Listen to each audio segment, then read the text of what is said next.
Just a little context. I'm female, in my 30s, but I was in my late 20s when this story happened. I figured I'd better add that here so you know more about who's writing in. So way back in 2014, a full 10 years ago, I first saw a photo that looked a lot like this one. For those of you that can see it, the picture displays a smiling young woman sat on a bed, but then behind her, as one of the most spectacular views of rolling pine-dotted mountains that you'll ever likely see. I remember wondering if what I was seeing was the woman's home, and if it was, what I'd have to do in order to live in that kind of carnivorous mountain paradise. I did some research and then discovered that the woman was indeed living up there in the mountains, but not on a permanent basis. The place that she was staying was a fire lookout tower, and not only did she get to stay up there for months at a time, but she was actually being paid for the privilege. And from that moment on, I was obsessed. I thought living the life of a fire lookout for a summer would be the adventure of a lifetime. I also thought that it would be a relatively easy thing to get into. But on both counts, I was very wrong. I thought I'd be able to just sign up as a fire lookout and then be in the field in a matter of months.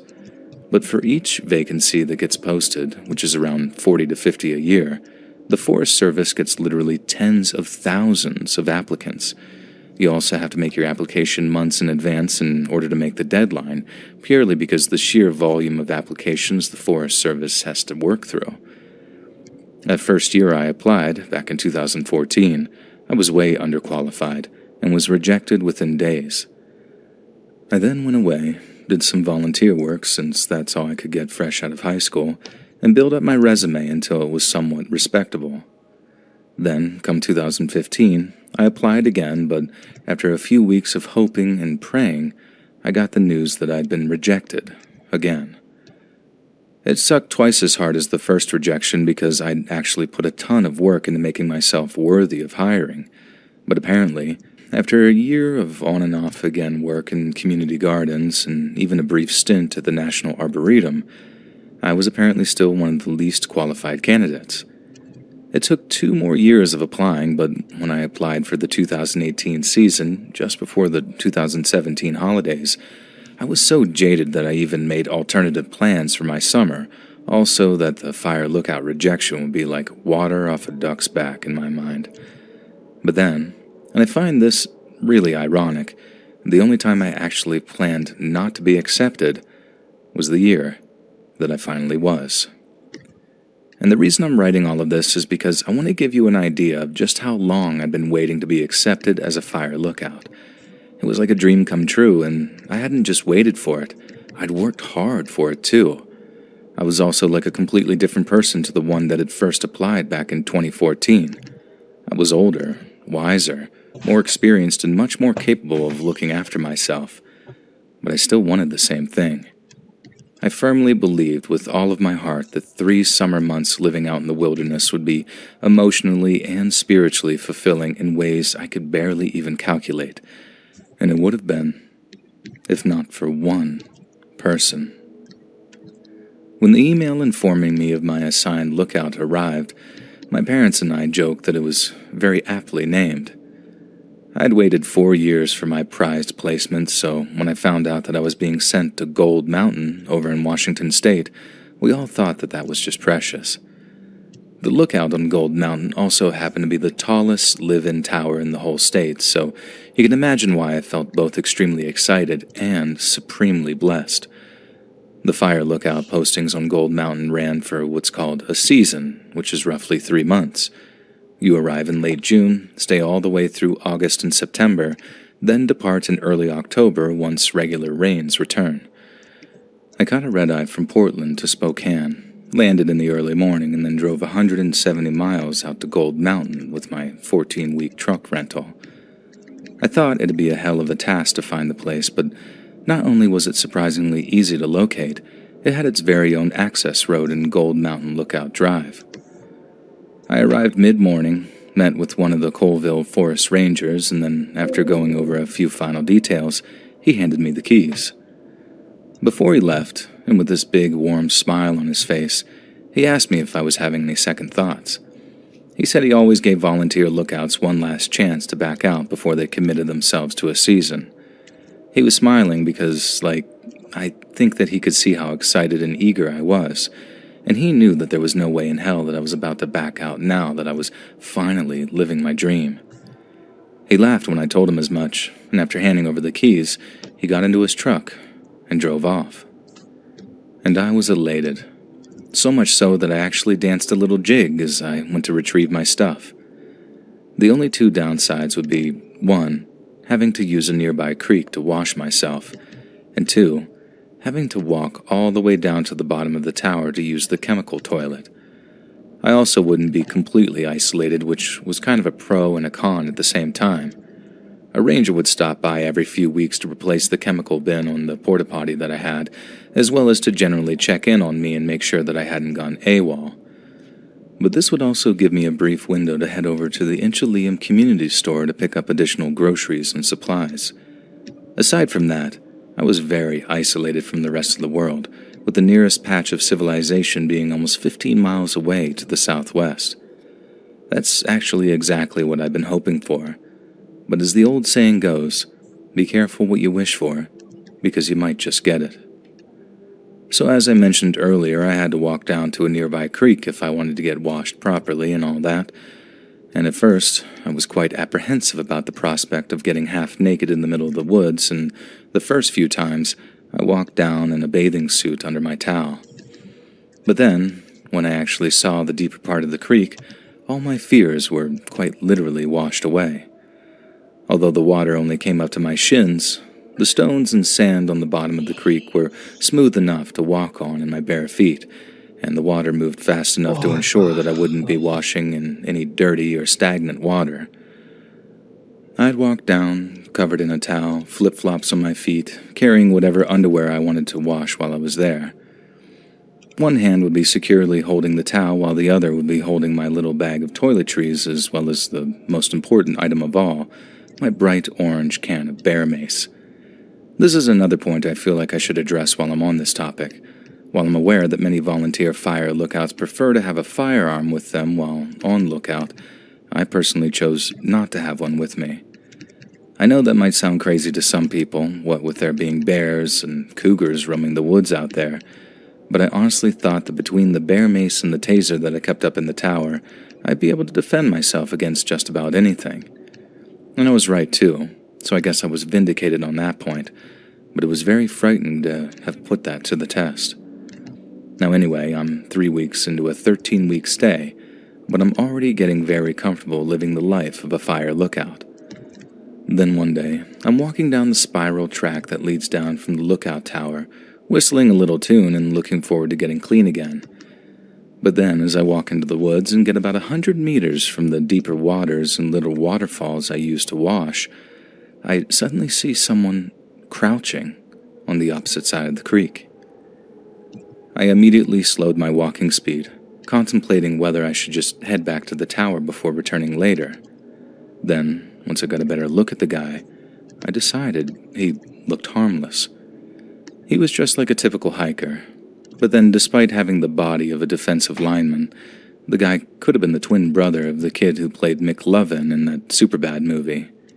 He had that same short, dark haircut with the uneven fringe and the same dark brown eyes ringed by black-rimmed glasses.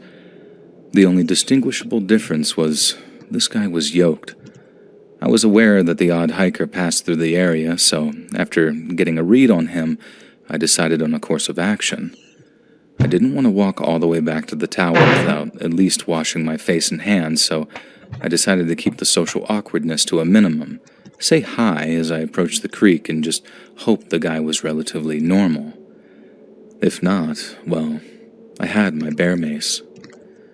As I got to the edge of the creek, my presence obviously startled him a little because he went from crouched to standing and kind of awkwardly avoiding my gaze. I remember saying, "Hey there, nice day for a hike," before I set down my stuff and took a few steps into the water. He politely returned my greeting, but as he did, I noticed that he was looking at me as if I'd grown an extra head or something. I understand why he was so confused. I mean, one minute he's sitting there, enjoying a quiet moment of respite next to the creek, and then the next, some half-naked lady is strolling through the trees and saying hi like it's the most normal thing in the world. I could understand why it piqued his curiosity, so, at first, I chose to indulge it as best I could. The guy started asking me what I was doing, and while trying not to sound too sarcastic as I washed my hands and face, I told him I was, well, washing my hands and face. I was being a little pedantic, I guess, and I also supposed that he had every right to ask me some follow-up questions, so I entertained those too. I told him that I was acting as a fire lookout at a tower not too far from the creek, and that I was spending all summer there, and that the creek was my only means of getting washed. He looked impressed at first, and then asked if I was staying there all on my own. Right away, I knew it wasn't a great idea to tell any stranger that I'd be alone someplace for an extended amount of time. But like I said, the guy seemed mostly harmless, and I wasn't completely cut off from the outside world. I told him that, yes, I was all alone, but I had the means to protect myself and a very reliable radio with a very clear signal that would instantly summon rangers if I was in trouble or if there was a fire. And this obviously answered his question, but engaging his reaction, I saw that it was almost like he didn't believe me. He asked me if I had a gun. I said no. He asked me if my boyfriend was with me, which was kind of a presumptive question, but one I also answered with a no. He then asked me if I ever felt scared, being up in that watchtower at night all alone. And that question is the only one to which I returned a dishonest response. When I told him no, I didn't get scared at night, when the truth was, it was almost impossible not to. The nights were just about the only times I wondered if I hadn't been a little too hasty in committing to an entire season. You hear some wild noises out there at night, and outside your window, there's nothing but a sea of darkness below the gigantic ceiling of stars. And that's on a good night. On a bad night, when the winds are up, it howls around the tower like a banshee, and then makes the whole thing creak so loud you can't tell if it's the wind or someone slowly creeping up the stairs towards you through the darkness. I don't scare all that easy. Even for me, night times up in the lookout tower were a test of nerves. But something about the guy's question told me admitting any kind of fear was not in my best interest.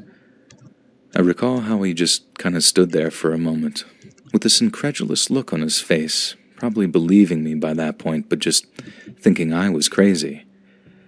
I'd just about finished washing up by then, so I waded out of the creek, picked up my stuff, and then started back towards the lookout tower. But no sooner had I turned my back, the four-eyed hiker yelled after for me. He yelled something like, "It's not safe for you to be all alone out here." And I felt like yelling back, "Not with you out here, it isn't."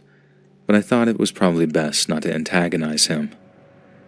Instead, I simply reminded Big McLovin that I had my mace, a taser, and that a few words into my radio and heavily armed rangers would come to my aid. I guess the heavily armed part wasn't strictly true, but the rangers were packing a hell of a lot more firepower than I had, and besides, I just wanted to protect this impression of absolute safety in order to prevent McLovin from continually offering me his company. But in that effort, I failed completely miserably. After I made the comment about heavily armed rangers, I turned and started to walk off again, but that's when McLovin yelled after me and asked if I wanted some company. I absolutely did not want any company, and even if the guy was as handsome as Bradley Cooper, I'm more of a Brandi Carlile kind of girl, wink wink nudge nudge. And if some of you are asking yourselves, why not just tell him that you're a lesbian so he'll leave you alone? There's a depressing truth that you probably need to hear. As many of my fellow sapphics might tell you, there's a certain breed of heterosexual man that isn't just undeterred by such information. They're nauseatingly emboldened by it. Sometimes I'd rather encounter an outright homophobe than someone who wants to make their token lesbian friend, or even worse, the guy who thinks he'll be the one to fix me. And so, with that in mind, I didn't tell Protein Shake McLovin any of the sort.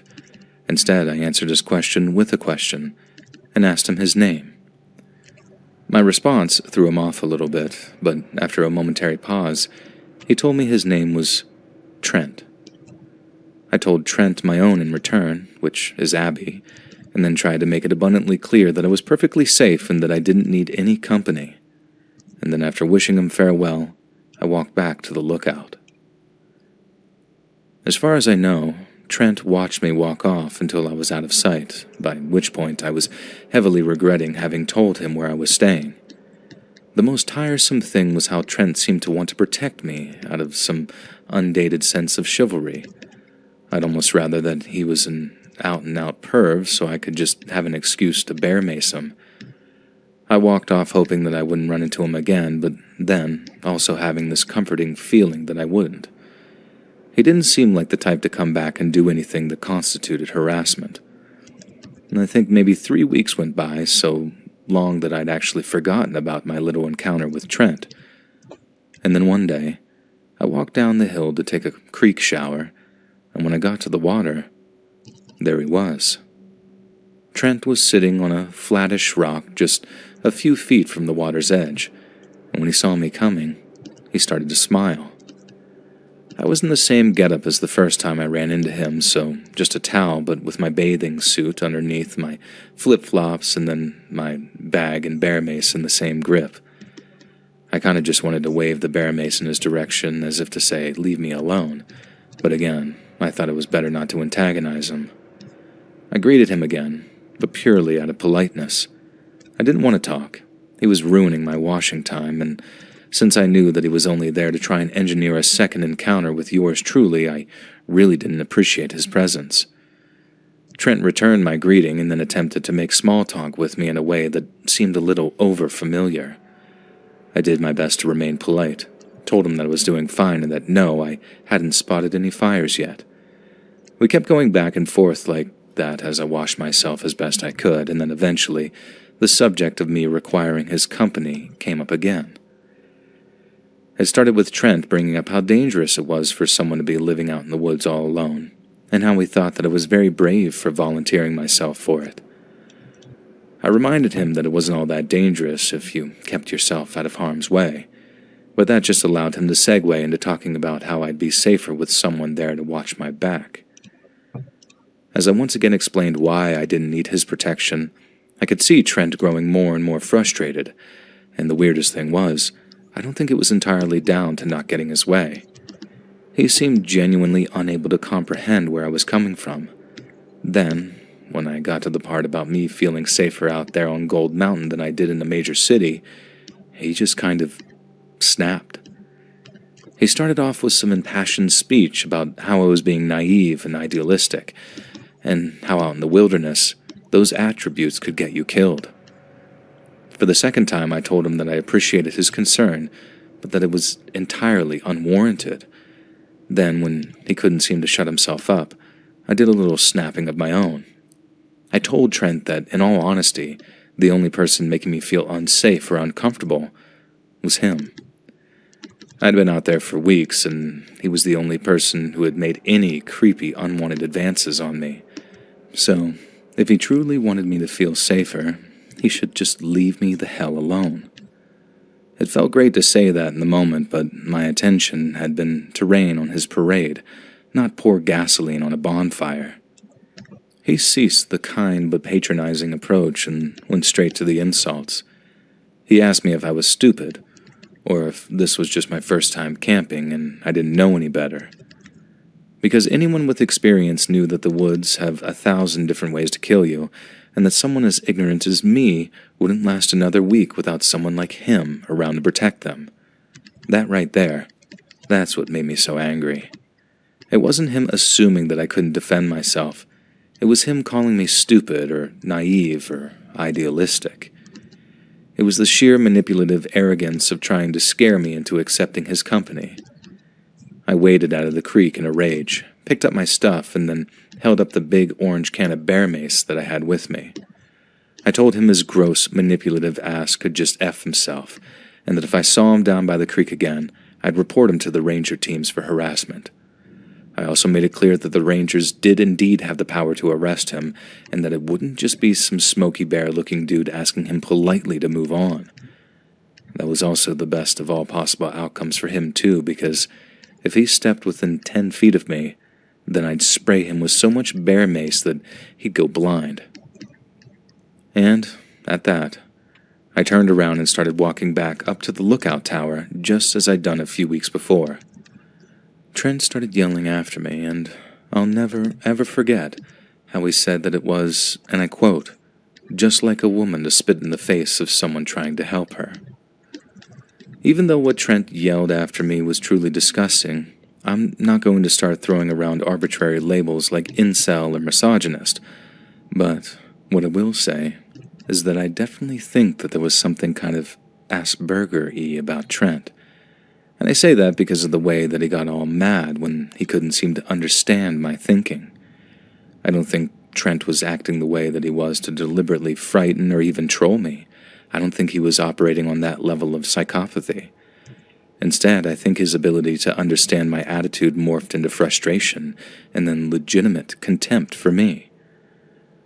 Of all the hikers I had to run into during my 3-month stay on Gold Mountain, I found it almost comical that I had to run into that one. But that doesn't mean that I wasn't scared, you know? I mean, not only had I attempted to escape the creeps of the big city, only for them to basically follow me, but Trent had already proven that he was willing to hike all the way out there to do nothing but harass me. That time, after getting back to the tower, I figured it was just a matter of time before he showed up again. But what I didn't figure was just how quickly that third encounter would come, or just how terrifying it would be. It was about a week after that second encounter, and the prospect of Trent returning was still very much on my mind, when I bedded down for the night with my Bear Mason taser close at hand. I remember listening to the crickets chirping as I drifted off to sleep, a sound that I still have a lot of love for, but then the next thing I know, a very different kind of noise had me waking with a startle. You know when the sound of something wakes you up, but you don't actually hear what that thing is? I guess some people actually hear their phone's ringtones in their dreams or hear people calling them to wake up, but in this instance,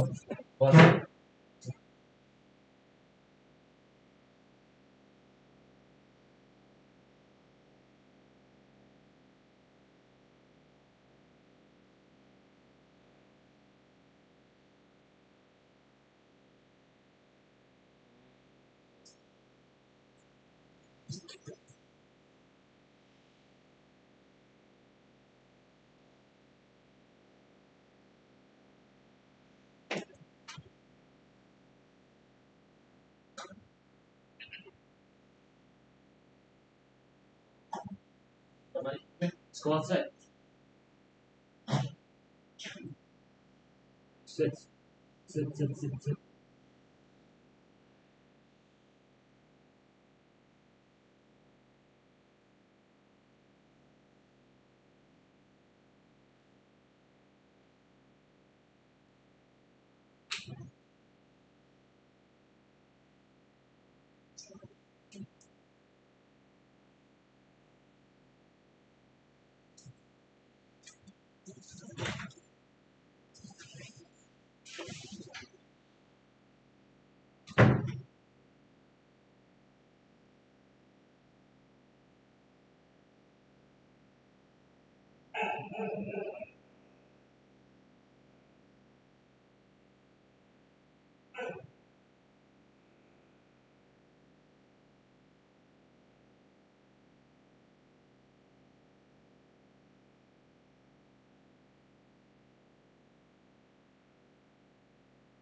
No, no.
I just remember jerking awake after hearing something, but not knowing exactly what I'd heard.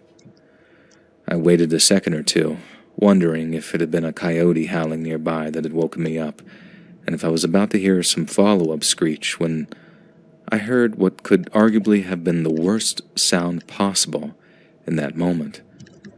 And that sound was that of a boot pressing onto one of the steel steps below me. Someone was climbing the tower's stairs. I remember kicking off my sleeping bag in my underwear I then shoved my feet into my untied boots and kind of wiggled my ankles until my feet slid into them while grabbing the mace and taser from the small side table nearby. After that, I froze again, in complete darkness, and listened for the sound of boot soles on steel steps. It took a moment, but suddenly I heard it again. The distinct sound of a boot sole hitting a steel step. Someone was trying to tread softly enough to muffle the sound, but they were doing a really bad job of it. I called out just a single, "Hello?" before I put down the taser in favor of my flashlight. I then shouted something like, "I know someone's out there. I got a gun up here and I'm about to call the Rangers." The part about the gun was obviously a lie, but it just popped in my head in the heat of the moment, I guess. A moment of silence followed. I think in my gut I kind of knew that it was him, but that didn't make it any easier to hear his voice. Trent's words broke the silence in a way that actually made me shudder, and it wasn't just realizing that it was him either. It was what he said. "You're not safe out here, Abby," he said, in this flat, scolding tone. I screamed back at him that if he even tried to enter the tower, I'd push him off and just leave him there until the Rangers showed up. Trent didn't say anything in response, not at first anyway. I just heard him take a few more steps up the stairs, getting closer and closer toward me. I couldn't stand the silence, so I screamed some more, telling him that he had one more chance to leave me alone before he got himself maced. Then suddenly, there he was. This dark figure moving on the other side of the glass. I turned on my flashlight, lighting him up, blinding him. It twisted up his face in a way that made him look like some type of monster. I screamed a little more, told him to not even think about opening the door. He ignored me. Then what he said next turned my blood, quite literally, to ice. "Someone's got to teach you, Abby." Just typing the word teach, even all these years later, makes me so angry I feel my cheeks burning. But back then, it scared the crap out of me. In the moment, teach didn't mean educate, not really. Teach meant assault. Teach meant violate. And worse, teach might mean torture and kill. But Trent wasn't going to get to do any of those things to me because of all the things Trent was, he was clearly not a person of practical intelligence. Because in opening up the cabin door while failing to adequately shield his eyes, Trent gave me the perfect opening to absolutely drench his face with a noxious-smelling bear mace.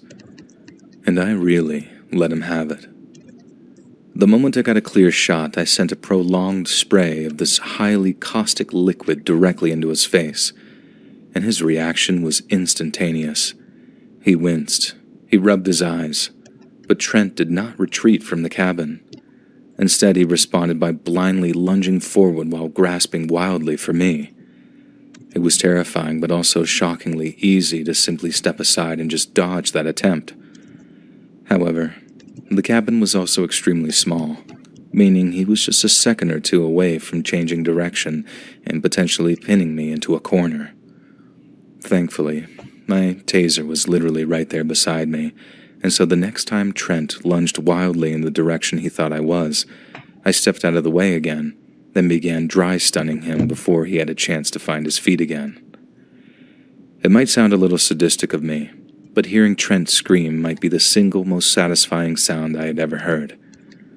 The fight completely left him, and he just simply lay there panting between the shocks. I would scream for him to get out, and when he failed to move, I'd shock him again and listen as his screams reverberated around the cabin. I also think that he might have actually been drunk when he showed up that night. I mean, mace me and tase me, and I think I might slur my words too. But I have a very strong suspicion that alcohol had something to do with Trent's vile decision-making that night. Either way, he did not fare well once he entered the cabin, and after dry stunning him a few more times with the taser, he began dragging himself towards the door and the staircase outside. The whole time, I'm screaming at Trent to get the hell out, and there's like a residual bear mace in the cabin, so I'm kind of reacting to it by that time, too. I didn't give him any more of the bear mace until we were about halfway down the stairs, but on the way out, I was dry stunning him, and actually kind of hoping that he'd just collapse and fall down them all. But I guess the charge wasn't strong enough to make him seize up and fall over, because all he did was kind of tense up and scream every time I shoved it into his back or side. Then, as I said, once he was about halfway down, I gave him another blast of bear mace, and then ran back up to the cabin to call in assistance from the Rangers. Rangers may take shifts to ensure continuous monitoring of radio, so knowing the right frequencies, it was easy to report what had just happened with Trent's visit. And by the time they showed up, he was gone. But early the next morning, he was picked up by the cops, questioned, and then simply released without charges. As far as the cops were concerned, the bottom line was that what happened that night was all just a bunch of he said, she said. They couldn't prove Trent had any ill intentions, and all they could prove was that I blasted him with bear mace, and the one thing that kept the cops on my side was how cagey Trent had acted when asked why he was out in the woods so late at night, exploring the tower. Before he was released, Trent was warned to stay well away from Gold Mountain, and to stay away from the Colville National Forest altogether if he could avoid it. But to be perfectly honest, that didn't do a single effing thing for my peace of mind. In fact, I spent the last few weeks of my stay expecting Trent to show up again to settle the score, and I never felt safe down by that creek again. I kept looking over my shoulder almost everywhere I went, and if even so much as a mouse farted outside the lookout tower, you can bet your ass that I was waking up with my heart racing before reaching for that bear mace. Trent, if that even was his real name, had managed to taint the adventure of a lifetime to the point that I couldn't actually enjoy it anymore, and when the time came to leave, I cried. And those tears weren't because I was going to miss the place. It was because I was actually happy to finally be leaving. And that feeling was so far removed from the reaction I thought I was going to have that it actually broke my heart.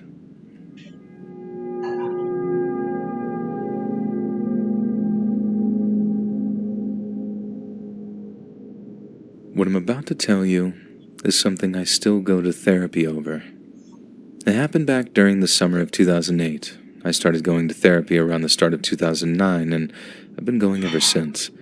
It wasn't my idea, it was my parents', and in a way, the only reason I still go is to keep them from worrying themselves sick over me. Not that I don't derive some small benefit from it, but what I tell my parents, my therapist and I talk about, and what we actually talk about, are two very different things. Around the start of the holiday season back in 2007, I was a sophomore Earth Sciences student at UC Davis. The university offers some summer placements to students who want to gain a little work experience, and although they're mostly dreary research assignments, I happened across one that piqued my interest in a way the others didn't. In short, I had the opportunity to spend the summer working as a fire lookout in the Trinity National Forest.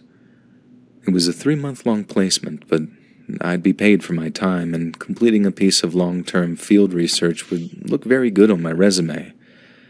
I applied, I was accepted, then several months later I was told that I'd be posted to the Tom Head Mountain Lookout, which was about 30 miles west of the city of Red Bluff, and about 130 miles north of Sacramento. Seeing as I didn't own a car back then, I had to catch a bus all the way up to Red Bluff. From there, I hitchhiked along the 36 and then hiked up into the hills until I reached the flat-top peak of Tom Head Mountain, where the old fire lookout tower stood. The first thing that struck me was that the 20-foot-tall lookout tower was made of wood. I figured a fire lookout tower would have been built with less flammable materials, but since it had been constructed back in the 30s, I guess wood was all they had at hand or something. It didn't make for the best first impression. After all, that tower was supposed to be my home for the next 3 months. But in the end, I managed to get myself settled in, and the place started to feel more cozy than decrepit. A big part of the assignment involved what we call numerical weather predictions, or NWP. I won't bore you with the exact science of it, but it's somewhat similar to the kind of prediction models that allow news channels to give long-term weather forecasts. But then, in the context of being a fire lookout, we can use these same models to predict the dry spells or heat waves that might result in a wildfire. Because prevention is always better than a cure. Working on weather analysis kept me occupied for a precious few hours each day while hygiene and hydration became important aspects of my daily routine. But outside of maintaining myself and my equipment, I had very little to keep me occupied. To kill time, I'd go for walks in the woods surrounding the lookout tower. Sometimes I'd visit the abandoned miner's cabin, sometimes the old campground that lay just beyond it. I'd keep my bear spray with me just in case I had any close encounters of the fur kind, but I never, ever saw any people around. At first, the seclusion was a welcome escape from the hustle and bustle of the big city, and by the end of the first week, my social battery had been thoroughly recharged. But by the end of week 2, once the boredom had really started to set in, I found myself just pining for human contact in a way that was very much surprising to me. I had my old Samsung cell phone with me, along with a very efficient solar-powered cell phone charger, but the lack of solid coverage meant it was more useful as a paperweight. If I walked up to this one spot on a ridgeline, I could manage to squeeze the odd text message through, but any sort of phone call was out of the question, and that was something I hadn't anticipated. It sounds foolish to think about it now, but I figured that since I was so high up on a mountain, getting decent cell reception wouldn't be an issue, where in actual fact it was all about your proximity to them. Communicating through the odd text message was all well and good, but by the end of that first month, being the only living soul for miles really started to grind on me. When a Trinity Forest Ranger showed up with my second month's supplies, I was so happy to see her that I almost hugged her when she stepped out of her 4x4. She could tell how happy I was to see her, and she joked about me going a little stir-crazy up there all on my lonesome. She was nice enough to stay a while and drink some of my bad coffee. Then once I'd hauled my supplies from her trunk, she drove off into the sunset. After that, knowing I wouldn't see another person in the flesh for a whole month, it actually made me kind of emotional.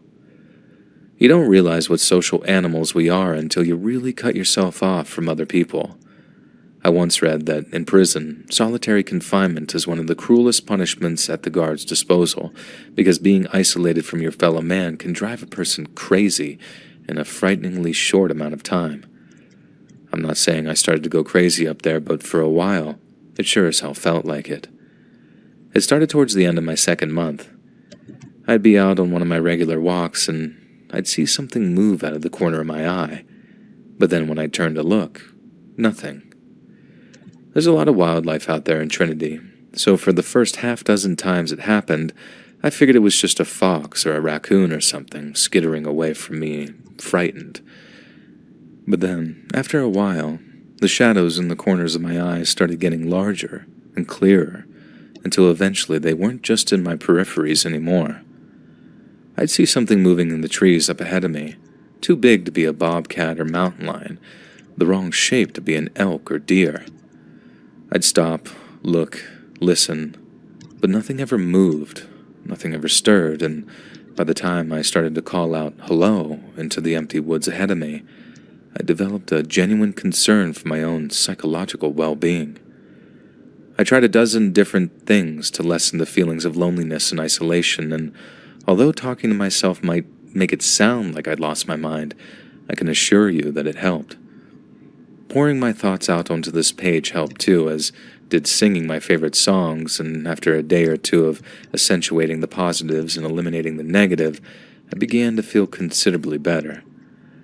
But then came the day when, as I set off on one of my routine walks through the woods, I caught the glimpse of a human figure standing among the trees. I turned my head to look in their direction, and unlike all the other things I'd seen moving in the corner of my eyes, this person didn't dart off among the trees. Quite opposite of that, in fact. They remained as still as a statue, limbs very rigid, completely unmoving. In all honesty, the person's sudden presence scared the crap out of me, and the odd, unnatural way that they were standing did not help either.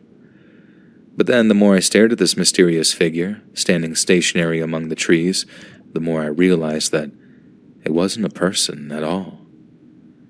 I took a few steps towards it, consumed with curiosity, only to discover that what I was looking at was some kind of wooden effigy. Someone had constructed a sort of skeleton out of wooden planks.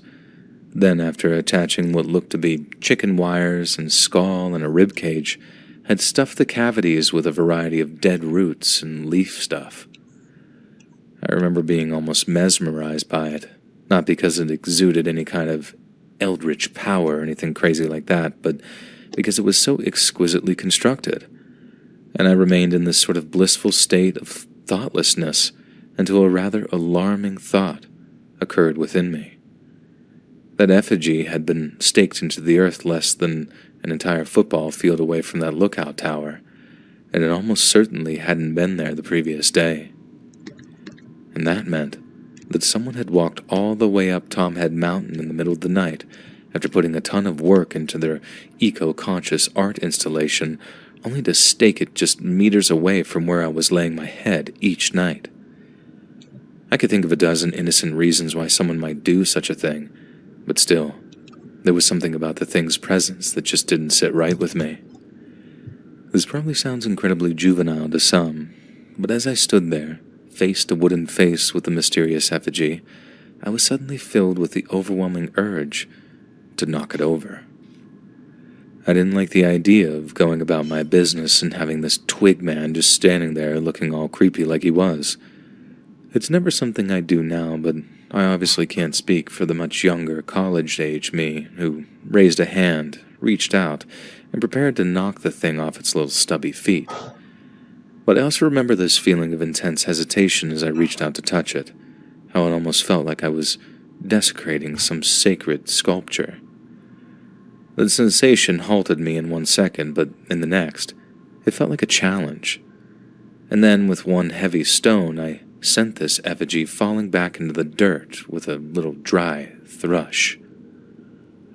In the moments that followed, I felt the hairs of my arms standing on end, as I was struck by the sudden cognizance that whoever planted that twig man might still actually be close by.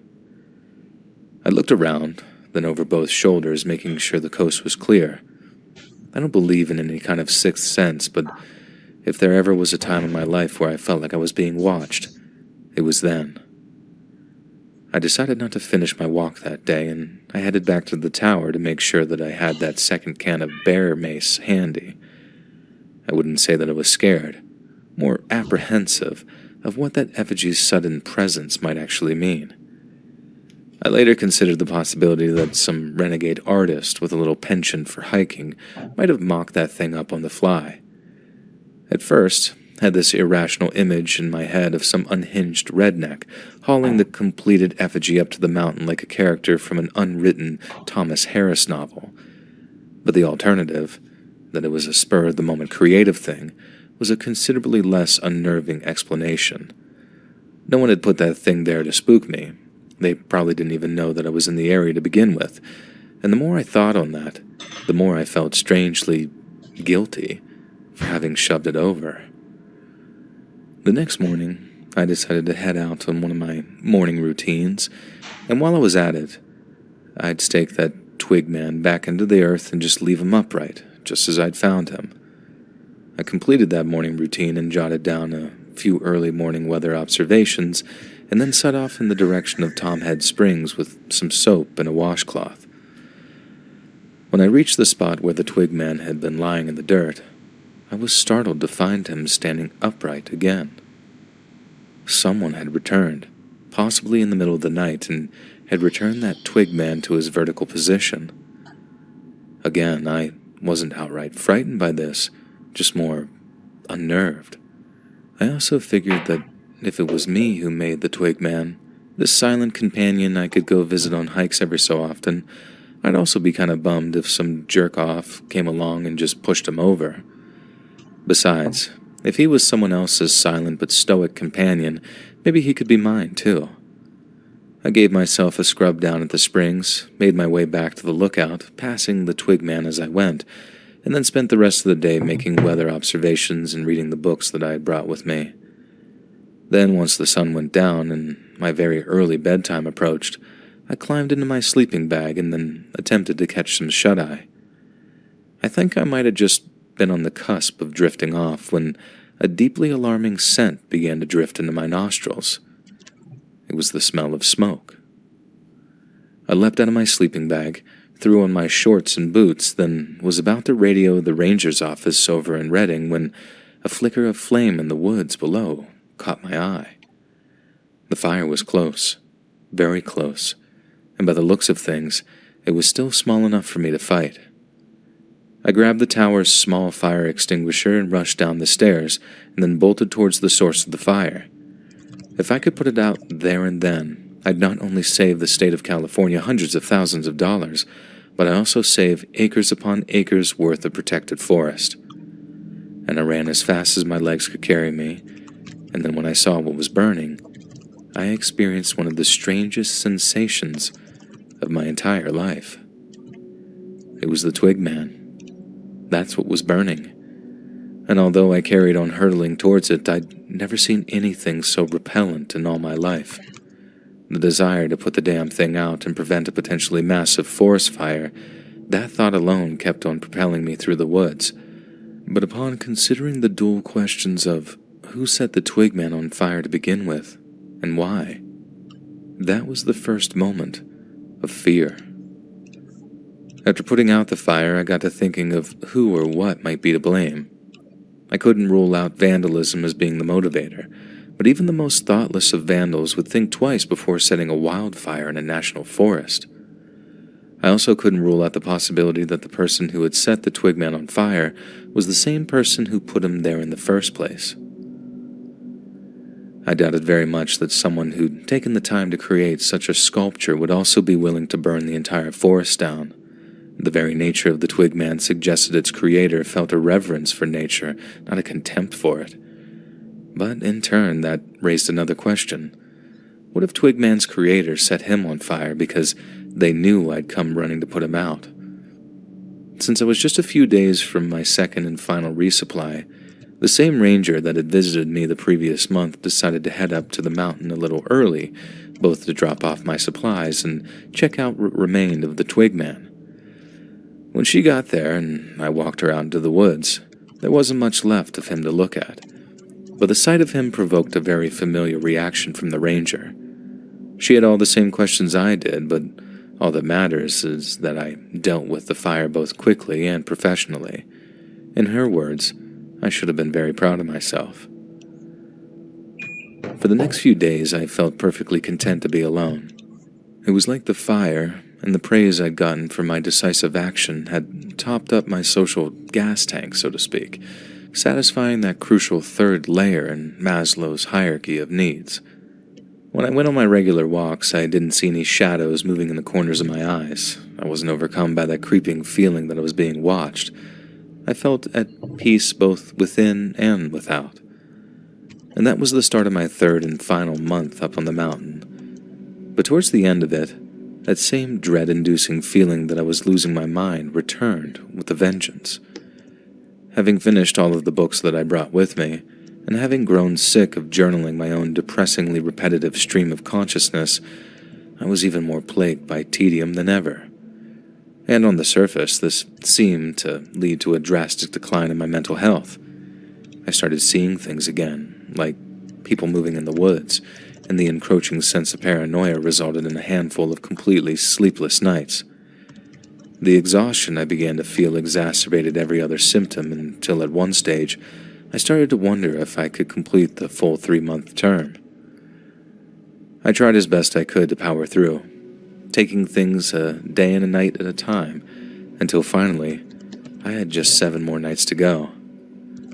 I tried to mark the occasion with a minor celebration and opened up a can of warm soda that I'd been saving for a very metaphorical rainy day. Then, after an evening spent trying to keep my spirits high, I settled down to sleep. 1 down, 6 to go, I told myself.